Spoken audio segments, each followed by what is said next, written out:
to Speed Scene Live, the #1 online drag racing TV show and the only show dedicated to the sportsman racer.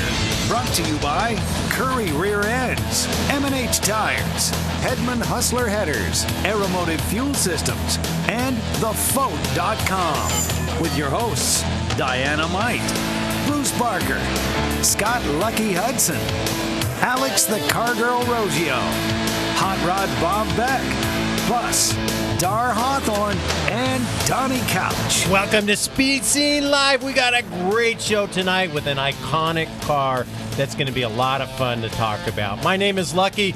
Diana Might is over here. Bob Beck's over there. Yes, I am. Bruce Barker's way over yonder. Term you don't hear very often anymore, yonder. That's right. Get out there and yonder back 40, and yeah, I don't know. I ran out of gas right there. There you go. Don't worry, Bob will bring some gas. Hey, we have got R.J. Gottlieb in tonight. He is the driver of this car right here, the Big Red Camaro. It's an iconic 1969 Z28 Camaro. They've got a brand new TV show called Big Red, the original outlaw racer. It premiered a couple weeks ago, and I just watched the show last night. Great show, great photography, lots of great racing, and it is on NBCSN Monday nights at 9 p.m. Eastern, 6 p.m. Pacific time, and it's going to continue in the same time slot for about 7 or 8 more consecutive Mondays throughout August and September. We're going to talk about that. Bob, did you bring some good gas tonight? You bet. I've got real gas. We're going to get some vintage gas as the Automotive Driving Museum is going to host their annual Gasser Gathering. You're actually going to talk about gassers. Yes. On gas. Yeah, the cars. Not the drivers, although they probably both pass gas. Okay, good. I'm also pleased that Bob just said gas or gathering, because it could have been gather gathering, and that that confuses everything. Hey, you know what? Lucky's getting ready to hit the road. I know I'm jumping ahead here a little bit, so somebody save me if necessary. Lucky's going to be at a lot of these great events that are coming up. Come on down and see the Luckster at the New Hampshire Hot Rod Reunion. That's coming up.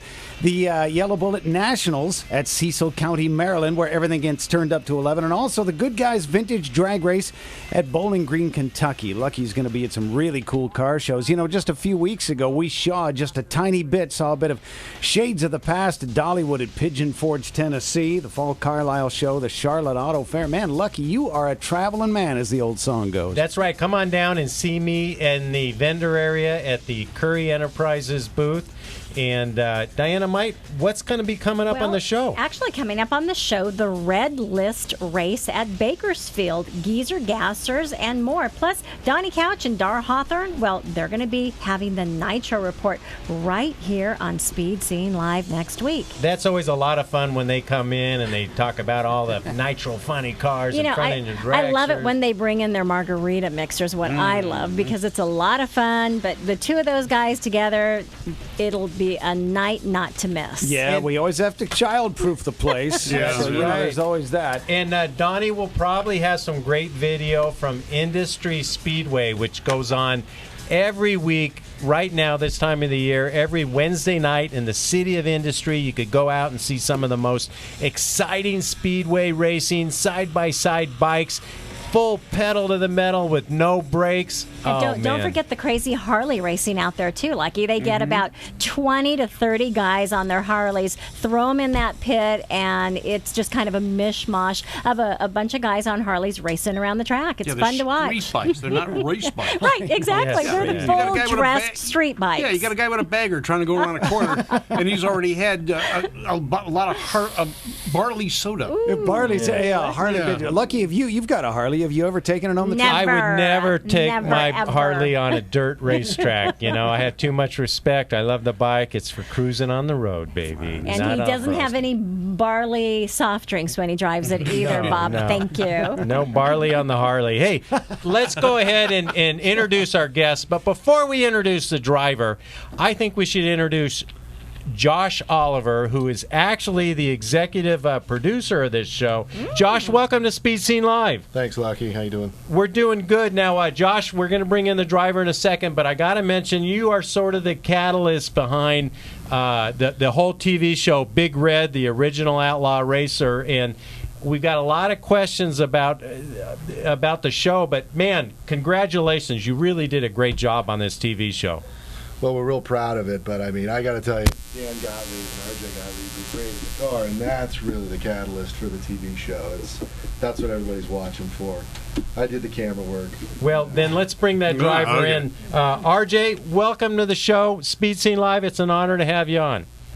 Hey, Lucky, how you doing? It's great to be here. We're doing good. Now, tell us a little bit. We're going to talk to you a little bit about the show and, the new TV show on NBCSN.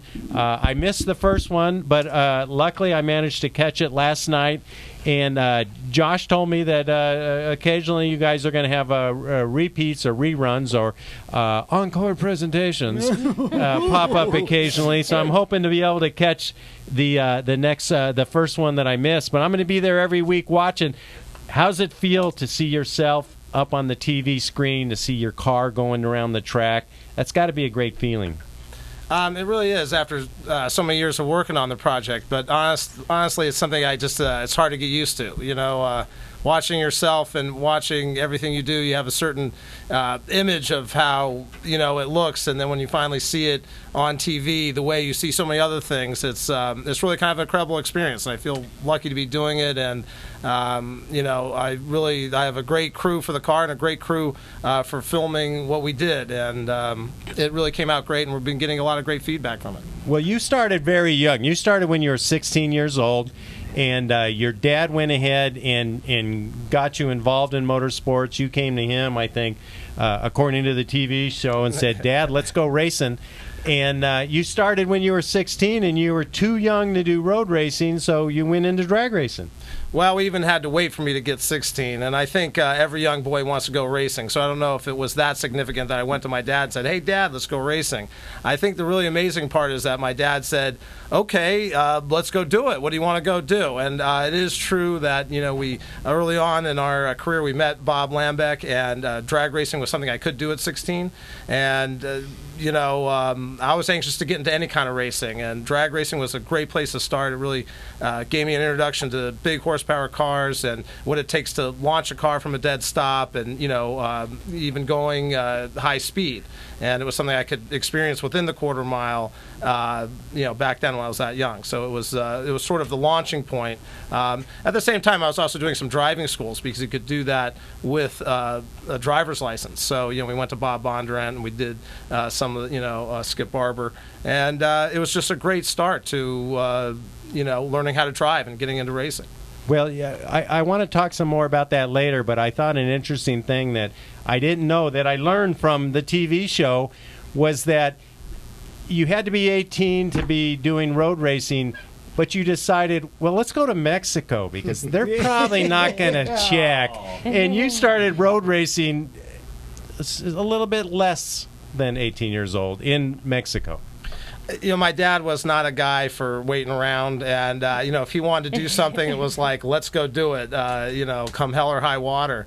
And it was no exception with this. And he went looking around saying, hey, what's out there? And basically at the time, they were like, hey, Dan, you want to take a 16-year-old and do that kind of racing, you basically got to leave the country. And there was a race called the La Carrera from San Felipe to Ensenada, and it was about 125 miles, had some big straightaways, rough roads. It also had a mountain pass area that you go through with very tight turns, even equivalent to something you'd see in Mulholland in Southern California.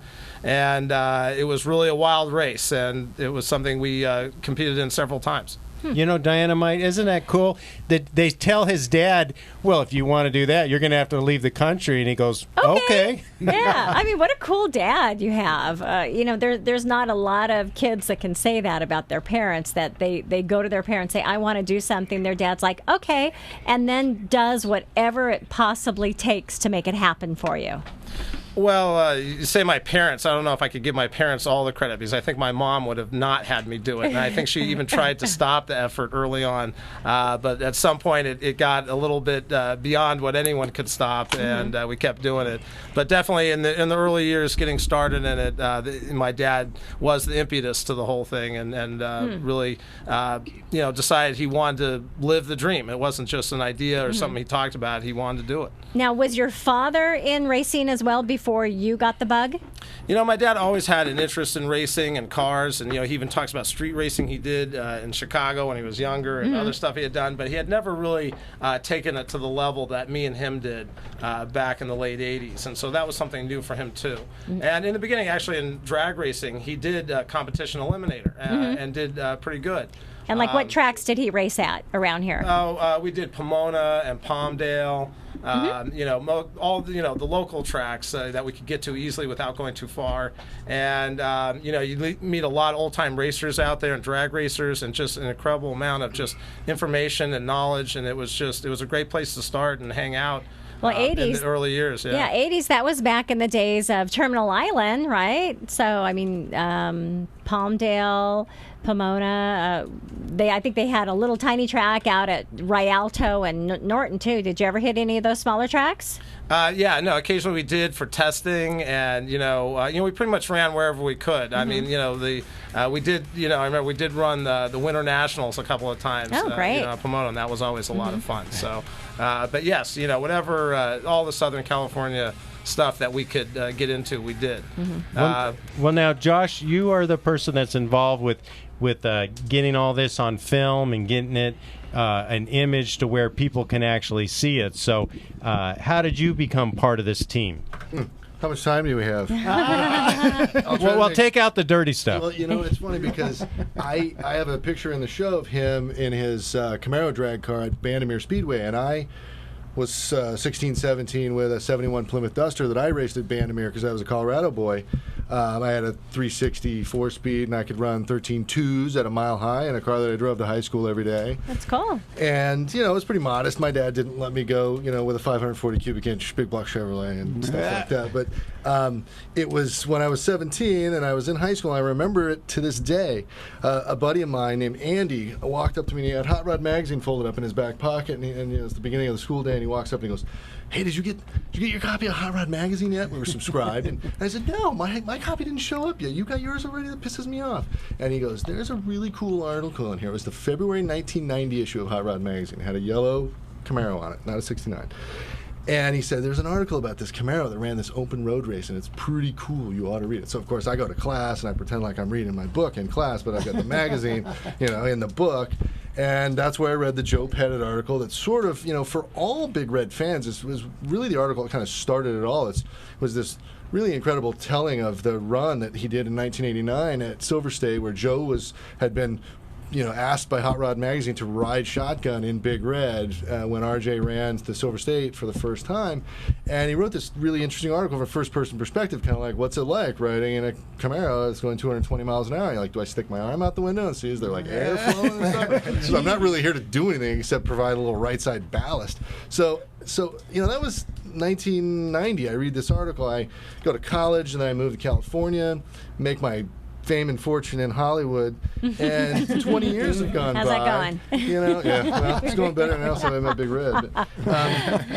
And so, 20 years in, I'm producing reality TV, and I start thinking to myself, what could I do if I wanted to do anything? If I could produce any show I wanted, what would it be? And we kind of kicked around some ideas, and I was like, what? Big Red Camaro is in Los Angeles, and I wonder, there was some motorsports programming coming on, and it was, seeing some interest from networks and stuff about that. So I, did the Googles, and sure enough, Big Red's got a website, and they had an info contact thing, and I sent him an email, and I think within 6 hours, he sent me an email saying, "We're always interested in media opportunities with Big Red, and give me a call." I called him, and we talked for about an hour and a half. I remember I was pacing around up and behind a Starbucks coffee shop talking to him, and I didn't want to lose the signal, so I just sort of stayed in one place. And that was like, October 2009? But then there's all this footage that goes way back. I was watching the Big Bore Bash at Willow Springs, and you watch RJ spin out in the dust, and I'm thinking, well, that was a long time ago. Yeah. Where did that come from? Back from the beginning, we always wanted to film what we were doing. We did the original race. We broke 200. We came back and then won the race down in Mexico. And actually, the race that Josh is talking about is after they outlawed us from the race and we started racing in the silver. Yeah, that's why we call it Big Red, the original outlaw racer. They banned us from the race because we won, and they didn't like a '69 Camaro beating all the fancy European exotica cars. And it's really true. They said we were too highly modified, but every car was highly modified. It was kind of a ridiculous reason to throw us out. But they did, and my dad was so incensed, he said, I'm going to start a new race. But not to get too far from the point, but we always kind of realized we were doing interesting things and we wanted to film it. And we did have a guy with us early on that had some knowledge of cameras and did do much of an effort at the time that you could. But the technology just wasn't there. At least we weren't using, big movie-style cameras, so we were using VHS tapes. We'd get the top-of-line stuff from Sony, but we even found the car would vibrate so hard it would vibrate the you had the best film off the reel. Best VHS tapes. Right, we had the best VHS tapes, but nothing mattered. We melted cameras down. They melted the tape. They would vibrate the tape off the reel. But all through the years, I always did want to film it. I always felt that it would be interesting if we could, but at some point I think I just gave up on it. And, fast forward to 2009, and a guy calls me and says, I do this professionally, and he rattled off the shows he had done, Bar Rescue or Hell's Kitchen, and I don't know if I get them all right, but he had done some big shows that I had heard of and seen. And I kind of told him, early on, I warned him, I said, we've tried to film this car, and we've always failed, and there's a lot of challenges to filming it. We go to live events where you don't get to redo a scene. The car moves really fast. Cameras inside the car always do poorly. And he kind of said, hey, if you're willing to work with me, I'll take it to another level, and this is something that we can do. And that was really the start of it. Wow. Well, obviously, technology's advanced. It's a lot easier now with all the little GoPros and all the other cameras. And, it's interesting when you look back. Josh made a mention about the grainy VHS. There is a different look to the old stuff versus the digital of today. But we'll get back into that in a minute. Bruce, let's take a commercial break. And when we come back, we're going to talk gassers. You guys want to talk about some gassers for a little bit? Absolutely. Nice. Well, Hot Rod Bob's going to bring the best. We'll be right back here on Speed Scene Live. I'm Chip Foose here in Pomona at the drag races with Cowboy Bob, and you're watching Speed Scene Live.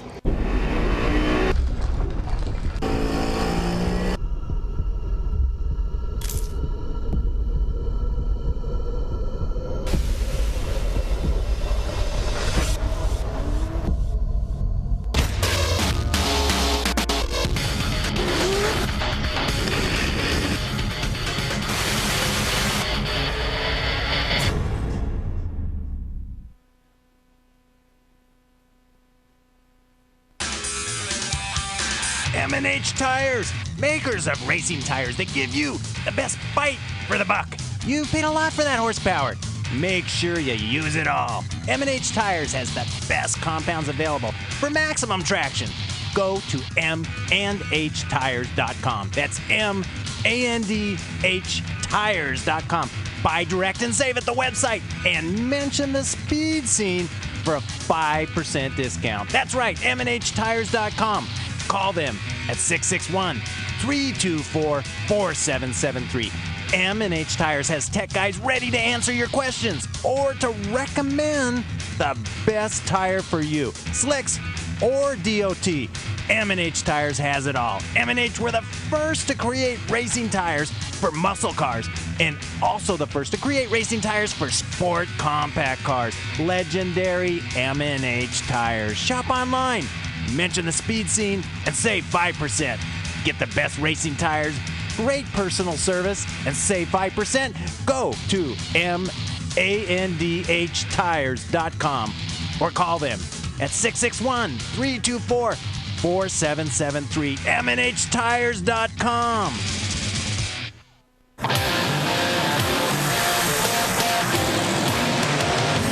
Welcome back to Speed Scene Live, the #1 online drag racing TV show.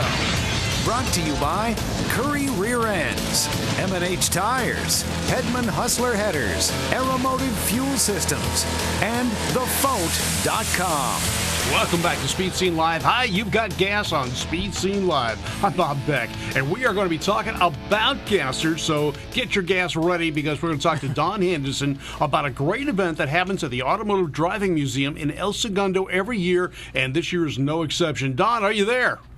I am here, Bob. How are you? I am doing great. Tell us about the gasser gathering that's going to be happening at the Automotive Driving Museum.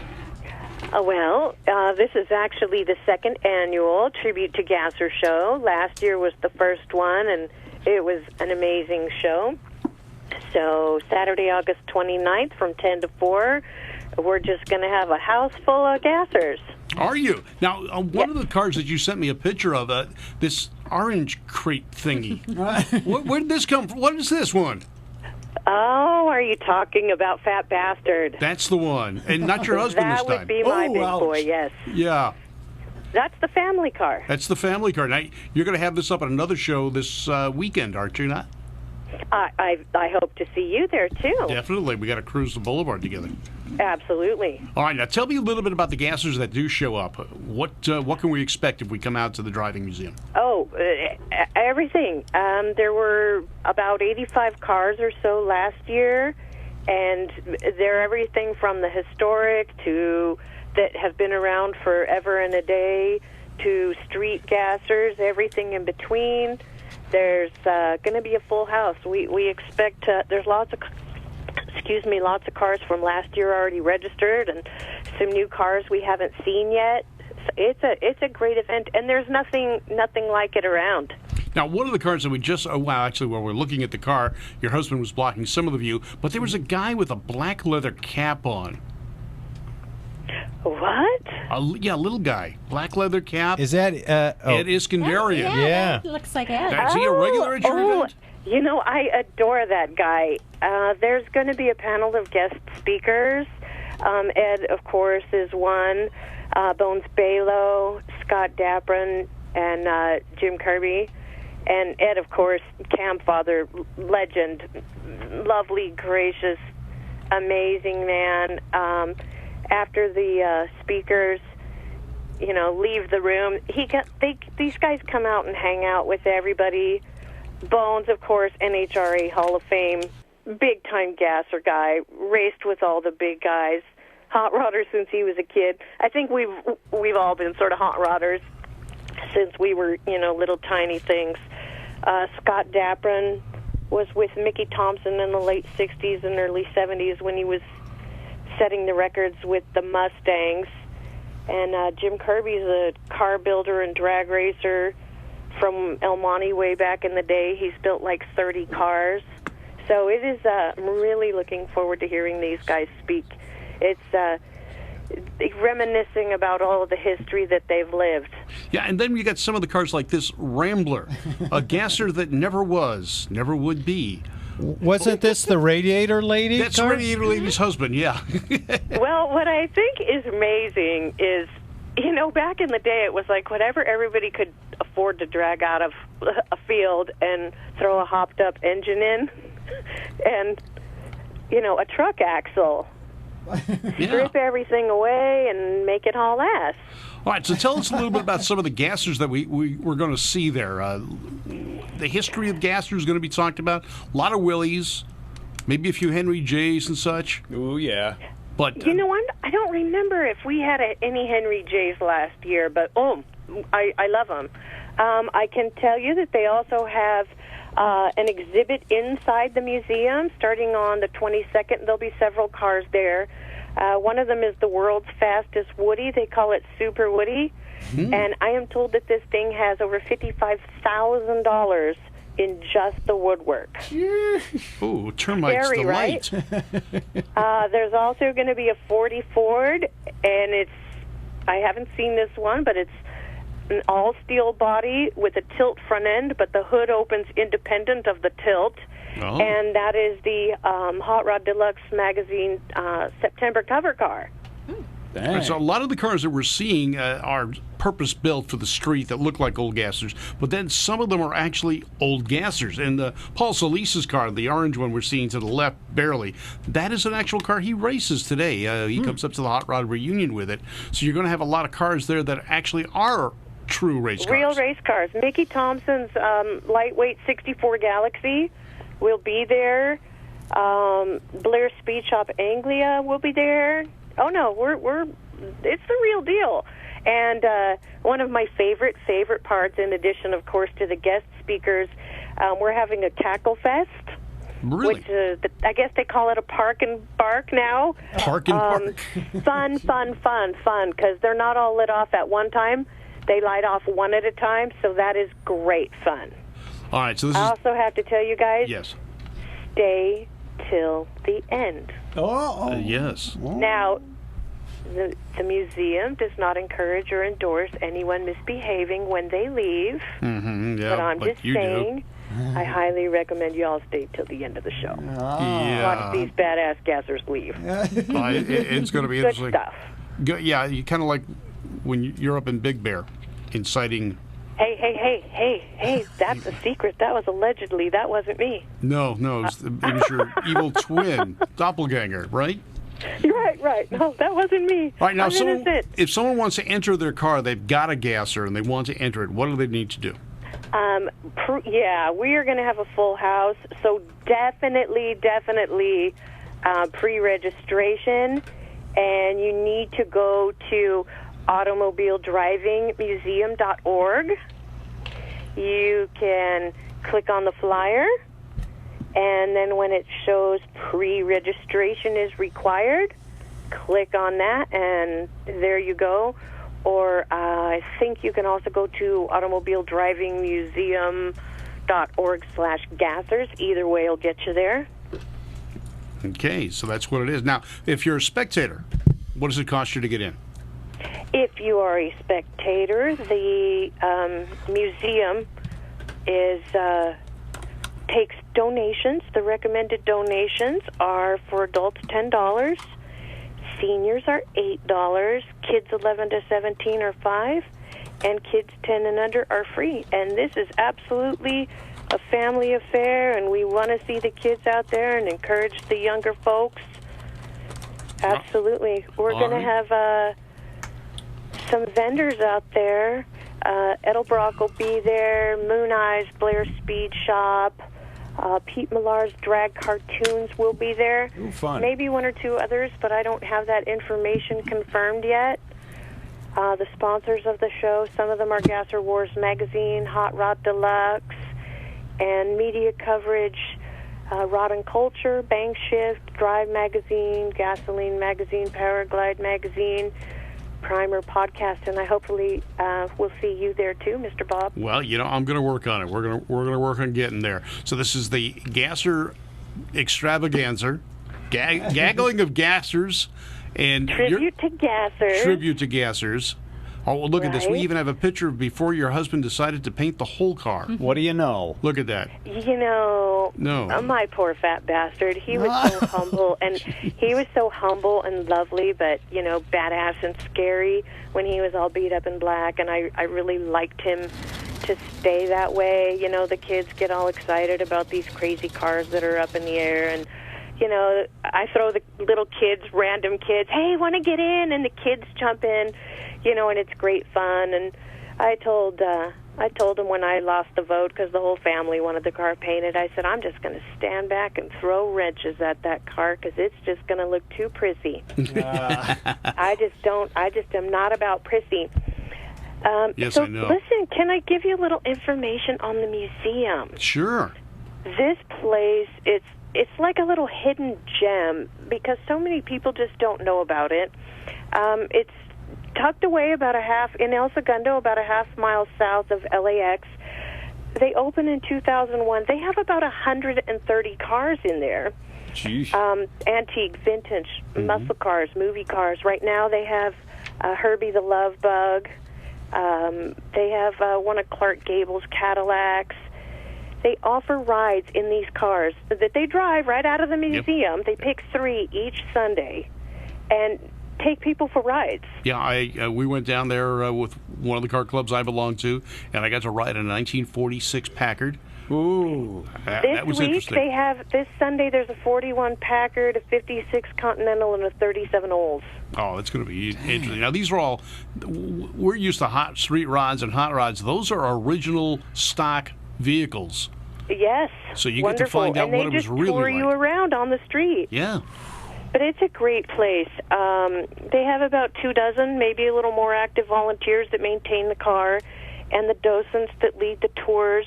Every month they do a charity show, Hot Wheels Garage, for different organizations. It's wonderful. They're a great group. All right. The manager, Jody, the staff, amazing. Tony from marketing is who I've been kind of working with for promotion on this show. And Robert Ray from Royal Promotion. He's the one who had done the Grand National Roadster Show. So he's a big gasser organizer in the area as well. All right, so people, if you want to get gas the right way, go down to the Automotive Driving Museum on August 29th in El Segundo. Check them out at, what's that website again, Dawn?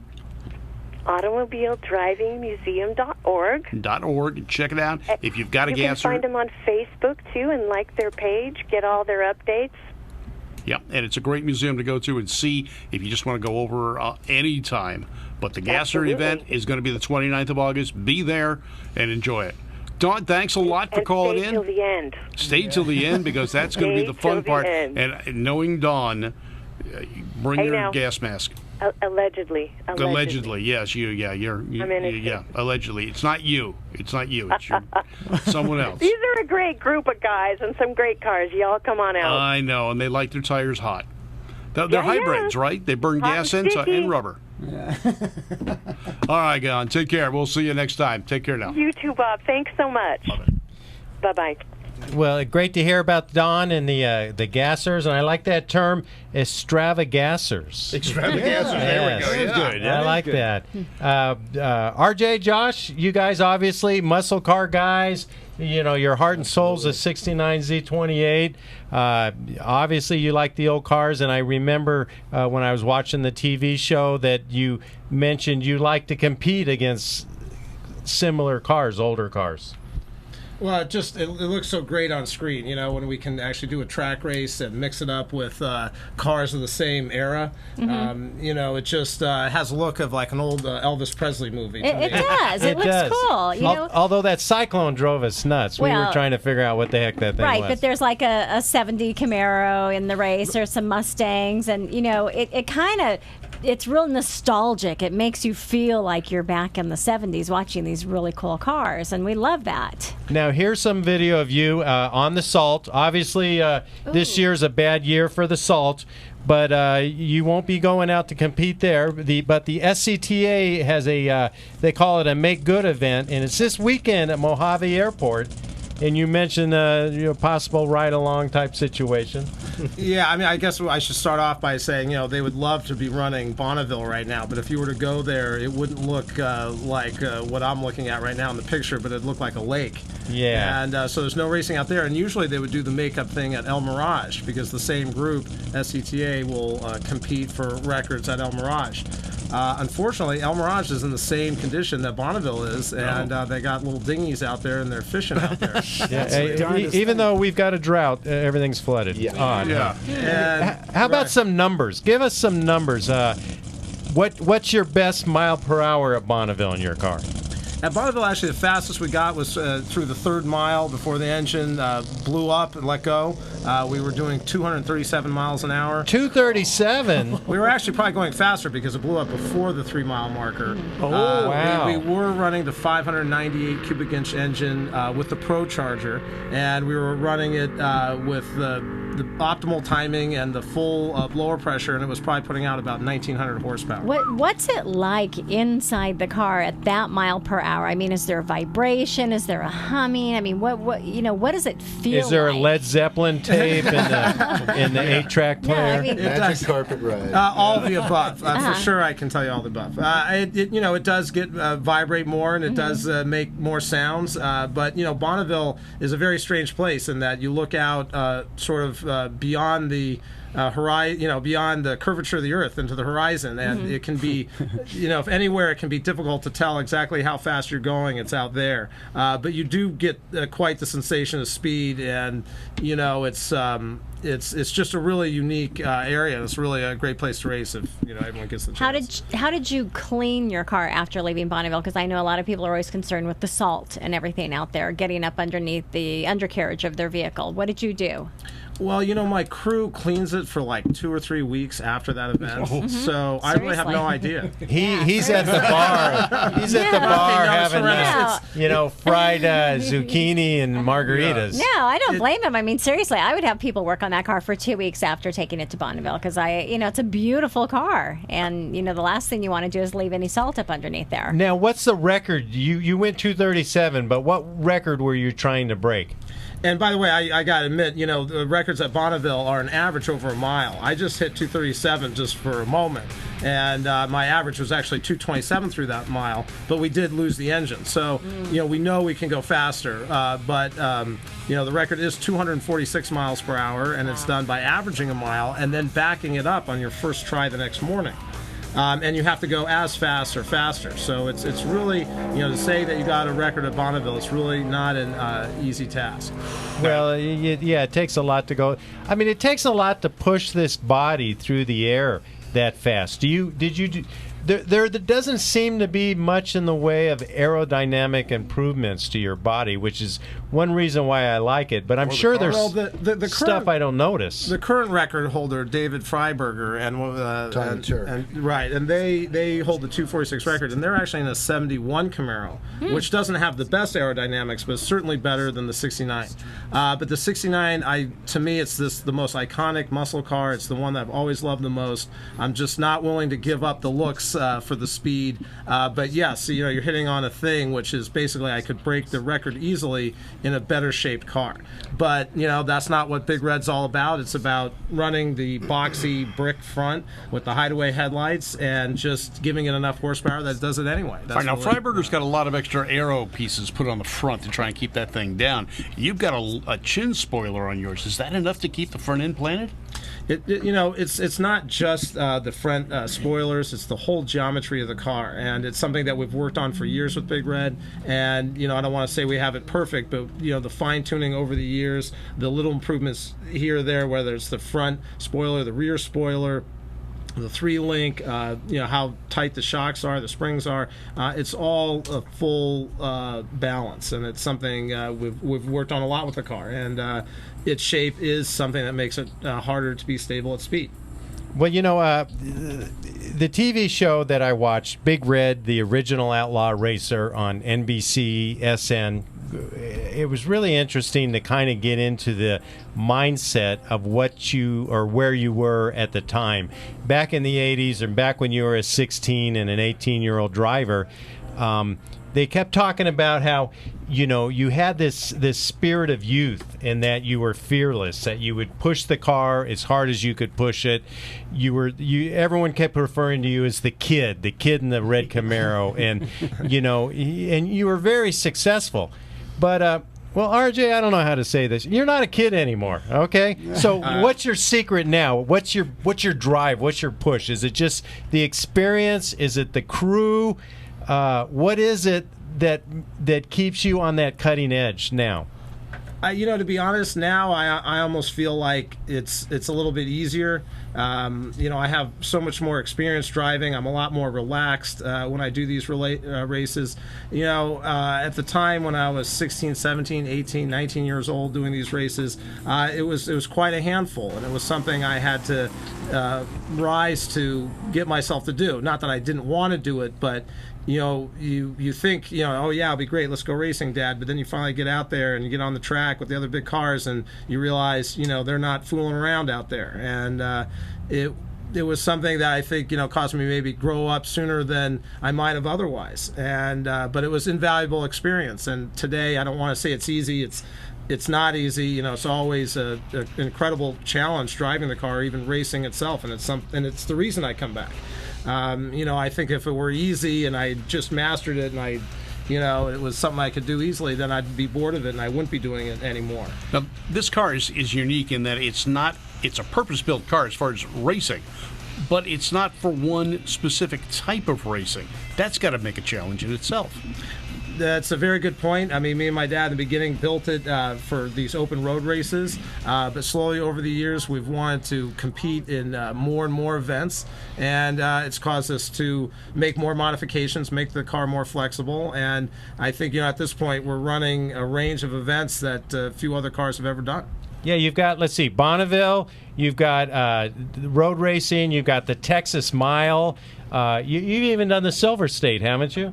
Well, the Silver State's what it's known for. It was a race that my dad actually started after we got banned from La Carrera. And so the race that Josh talks about, that when he was a young kid and he read about it just being a year younger than me and became a fan, was from that race. And it was, it's really true what he was saying. The Hot Rod article written by Joe Pettit really got Big Red going, and from there I think it ignited the imagination of a lot of people, and it just grew. And whatever me and my dad did after that just made the car even have more notoriety. And today it's kind of been an incredible journey, and I look back and it's hard to believe.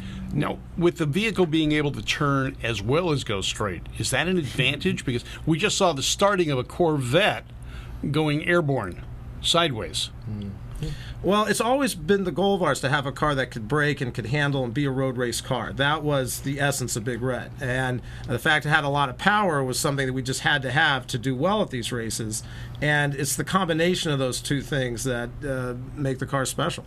Now, Josh, you've got a lot of footage on here of the car racing, and you got a lot of footage of RJ, in the car and driving the car. But you've also got a lot, well, you capture the crew a lot. But, what I really like is there's an absence of drama. I mean, yeah, I did watch the part where you kept chewing up third gear in the transmission. They pulled the trans, they put in a whole new trans, chewed up third gear in the transmission. But it wasn't like Street Outlaws where, oh, I'm going to kick your butt. Well, come here. There was no drama. There was no... To me, it felt like none of it was fake. It was all real. And you use a term somewhere that has documentary in the title, but... it's interesting how you capture all the crew and the emotion and the car without adding all that fake stuff.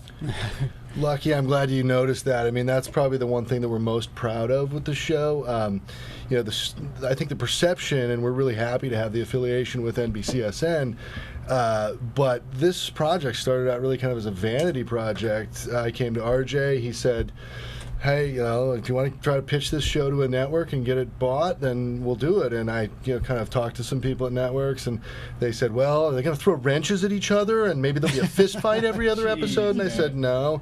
And I came back to RJ, and I told him that feedback, and he said, that's never been my crew, that's never been our operation in 25 years. If there was ever any of that kind of stuff, it didn't go on any longer, because who's going to climb into a 220-mile-an-hour Camaro and go on an open highway for 90 miles straight with guys doing jackass stuff like that? Mm-hmm. So it was clear at that point that to give a network what they wanted, we were going to have to do things that we would never do, or Big Red would never do, rather. I include myself in the Big Red group now. Sure. And, so that pretty much squared it. At that point, we just decided we were going to do it the way we wanted to do it, and there was going to be no throwing banana peels on the floor. And as a producer, I wasn't going to be tying their shoelaces together and making them do, things that you see in a lot of the unscripted programming on television these days. And that, I think, is what I'm most proud of. And I know that I gave, the crew and RJ and his dad what they were really looking for, which was, as I like to say, a very authentic and genuine look at the operation, and a legend that has a lot to be proud of because they've never really compromised or sold out. You talk about the body style. The Big Red Manifesto is a stock. Literally a stock steel-bodied Camaro. Well, let's talk about the crew because, of course, Dave Ward, highly respected racer, fabricator, a great guy to have on your crew. He can do anything. He's got the experience. Him and his wife campaigned the Fiat Topolino and NE1 for a lot of years. Won many times. And a great guy. Your engine builder, Larry, and I always stumble over his name, Marlacone. Marlacone. Yeah, you got to be a little Italian to say the name right. Actually, a fantastic engine builder, a legend. Has been building engines probably longer than I've been alive. And to have him put your motors together is such an asset. Well, Lucky, don't you have one of his motors in your car? I do. I do have one of his motors in my car. That speaks worlds of the gentleman, that he's doing a great job out there. Fantastic engine builder. And then I think there's one more crew member that I'm not familiar with. Well, there's really several others. There's Tim Fleener, there's Mark Ewing, and there's actually more than that. And, we only have so much time in the series to give everyone credit that really credit is due to. So we just kind of do the best we can. And, you're seeing some of the main players in it. And what can I say? I'm the luckiest guy in the world to have such a team of dedicated guys that have sort of always had my back and have made the car what it is today. Well, Bruce, let's take a commercial break, and when we come back, we'll talk a little bit more about the Big Red Camaro. We've got what's going on, so we'll talk a little bit about upcoming events, and we'll find more about Big Red, the original outlaw racer on NBCSN. Hi, I'm Adam Sorokin. I'm the 2012 Nostalgia Top Fuel champion. When I'm not driving my race car, I'm watching Speed Scene Live. Take your vehicle's racing performance to an all-new level with a custom racing engine from Paul Williams Specialties. Put PWS's 30-plus years of experience to work on your race car, muscle car, any type of high-performance engine. PWS can build your winning combination from scratch or refresh and improve your current engine. Working on a project? Don't waste money through trial and error. Consult with Paul Williams first. Rev up your performance with Paul Williams Specialties, helping championship-level drivers become champions through better performance and reliability. For over half a century, Currie rear-end components have been twisting out the torque and taking the punishment. And the new Currie lineup is stronger than ever. Some of the world's most capable, hardest-working vehicles depend on Currie gears, which is why you can too.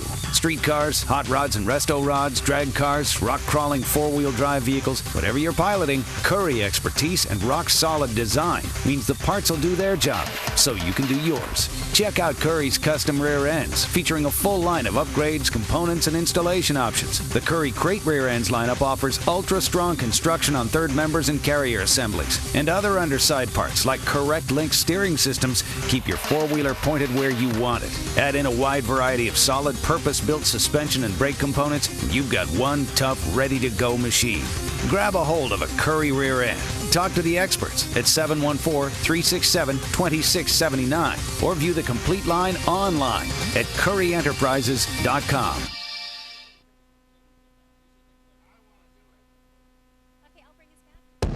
Big Red is Dan and RJ Gottlieb's 69 Camaro. A brutally fast Z28 that combines vintage style with extreme speed. In 1987, RJ and his father started a hobby project that became a road racing institution. At a race that would have been dominated by European exotics, Big Red defeated them all and reignited a passion for the classic American muscle car. A legend was born, praised by the media, revered as the baddest Camaro ever. The dedicated team of professionals that built Big Red are still responsible for her today. Monday nights in July are heating up on NBCSN with Big Red, the original outlaw racer.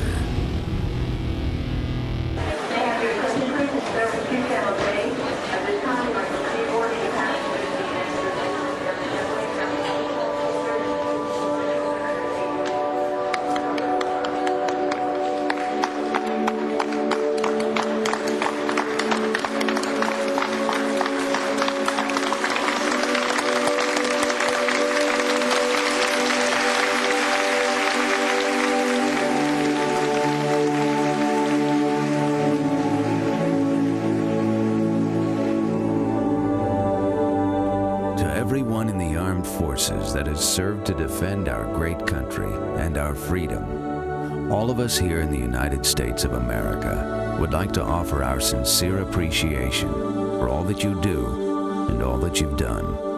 To every family that has made a sacrifice for us, we thank you. 60 years. That's a long time for a company to do any one thing.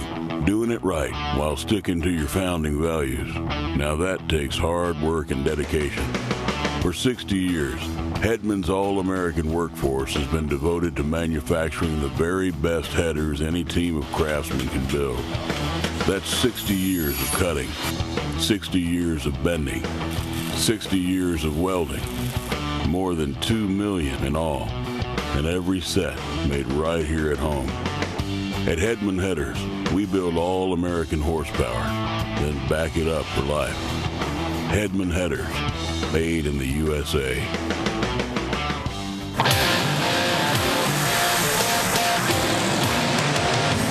Welcome back to Speed Scene Live, the #1 online drag racing TV show. Brought to you by Curry Rear Ends, M&H Tires, Hedman Hustler Headers, Aeromotive Fuel Systems, and TheFote.com.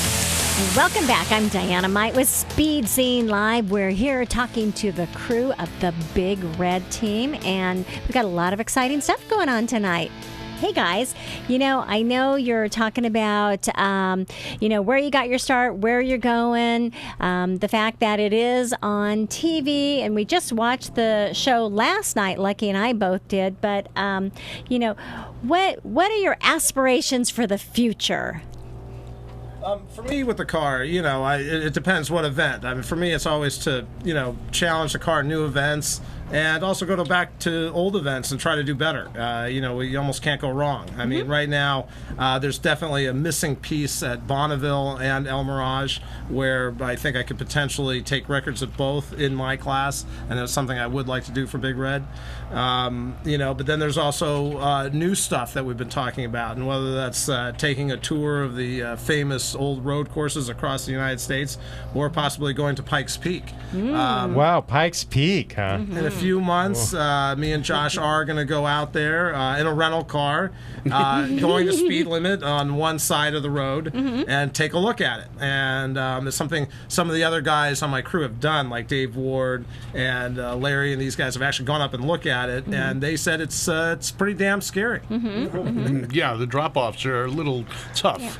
The road itself isn't scary. It's just the falling off the cliffs type the scary. landing is the problem. Yeah, if you don't make any mistakes, it's no problem. Well, I did do Virginia City Hill Climb, so I shouldn't pretend like I'm a complete novice at this. Okay. And granted, it was a shorter course, and the drop-offs, but the drop-offs were long enough to die over, so I did that way. It was similar to Pikes Peak. Next year's the 100-year anniversary of Pikes Peak Hill Climb. It's actually the second oldest race in America, next to Indianapolis 500. Wow. So, maybe for Big Red, it's just kind of a cool thing to be there for that anniversary. Well, we were talking during the break that you got plans to go to different tracks and stuff, and I was asking about taking this car over to Europe and racing.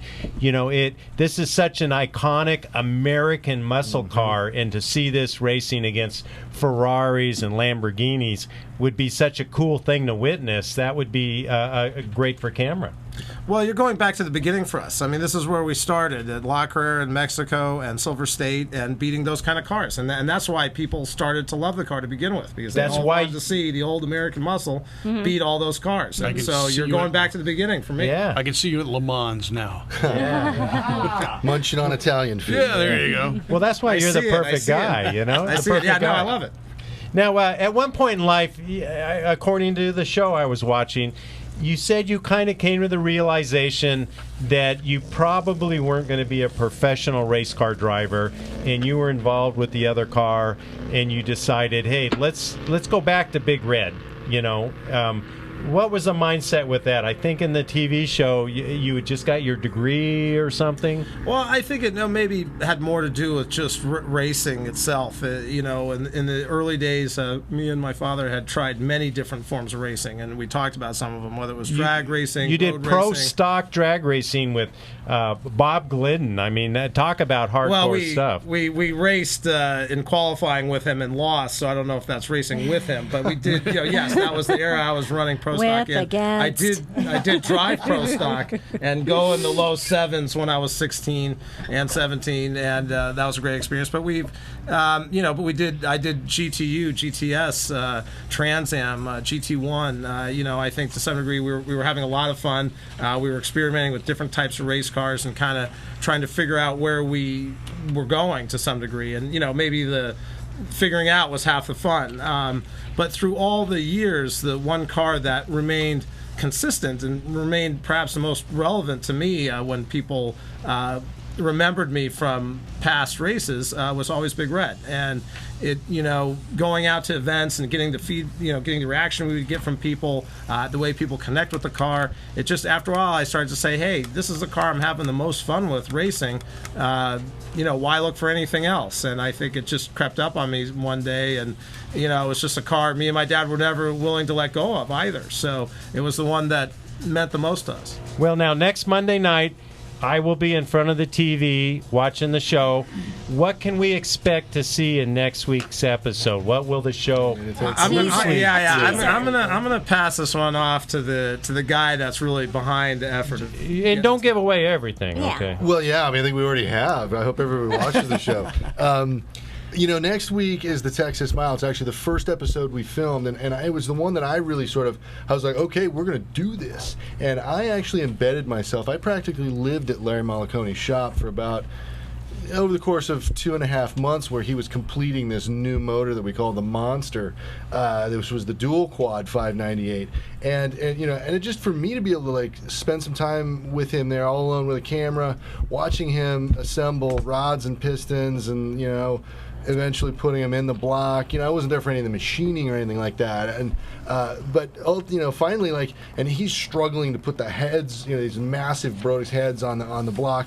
And I felt like I should help him out. I mean, he's an 85-year-old or 80-year-old man at the time, but he just lifted him up on, and then with a bitch, just sort of authoritatively said, "Yeah, there you go," and moved to the other side of the engine. And so that was really kind of this true documentary filmmaker's kind of experience that, again, that was 5 years ago. Things have really grown, and the show's gotten a lot bigger. But so this one's a real tribute to Larry, and I hope that it comes across that way. It's he sort of built this masterpiece right before our eyes, and we take it down to Texas, and that's about all I'm going to say. We have a personal goal that we try to hit. This was the transition from the 540 motor to Larry stepping up and now building the 598 and eventually becoming supercharged. So that was it was sort of a ground up new engine for Larry. And like Josh said, it was really exciting to see him do it. And in his usual form, he made a masterpiece that we're still running. Okay, so according to my notes, the 540 had about 900 horsepower.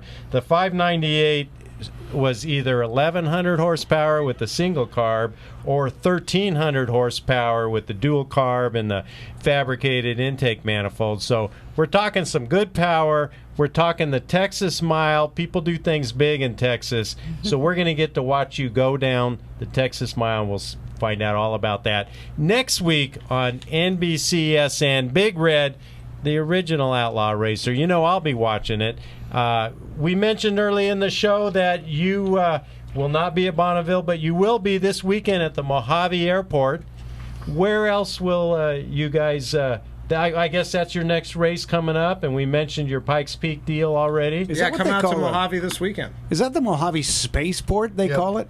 Yeah, Which I totally Mojave Airport. I dig that name. You know, you pull up there and they got some like spacecraft stuff. I think that one of the SpaceX vehicles is behind glass there somewhere. Virgin Galactic's doing all their research there. Yeah, we've seen them take off during our races. We're not supposed to talk about it, actually. It's all very top secret. Oh, yeah. Hey, by the way, in I'm gonna have case to you're kill all worried you about guys. oh man, live TV, we just heard it too, so now we really are dead. I want to point out, by the way, if you head over to NBCSN Sports Network is what that stands for, and you can actually check their schedule in case you miss the show. They do re-airings once in a while, and in fact, I think the first episode airs again tomorrow, so you can check the listings online. But Wednesday night is the replay. The rerun? I believe so. Yeah, Okay.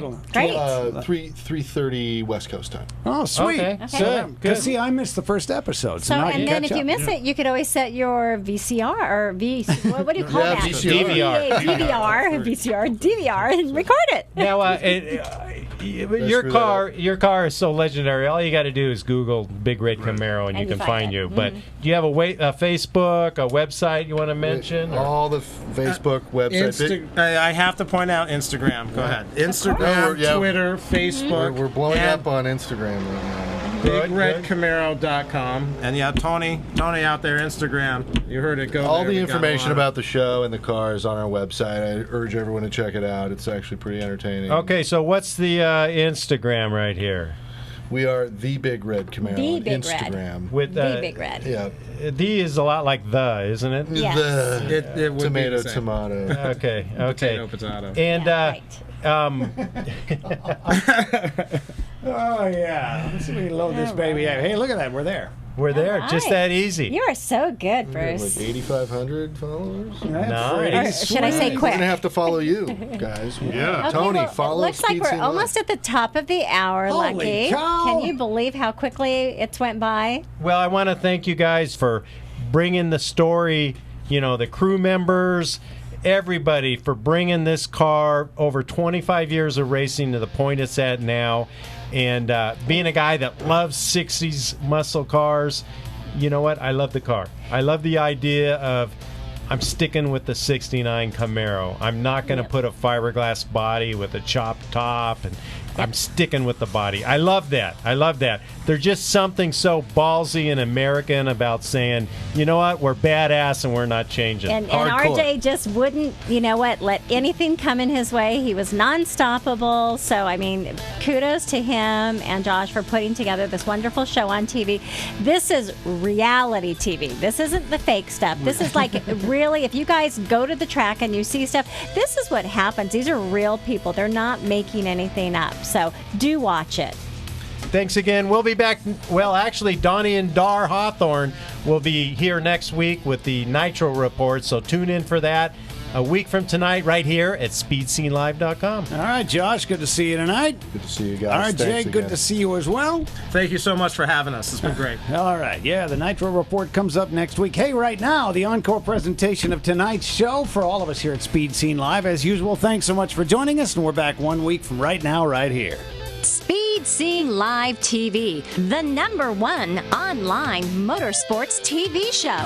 Brought to you by Curry Racing Rear Ends, M&H Tires, Hedman Hustler Headers, Aeromotive Fuel Systems, and theFoat.com.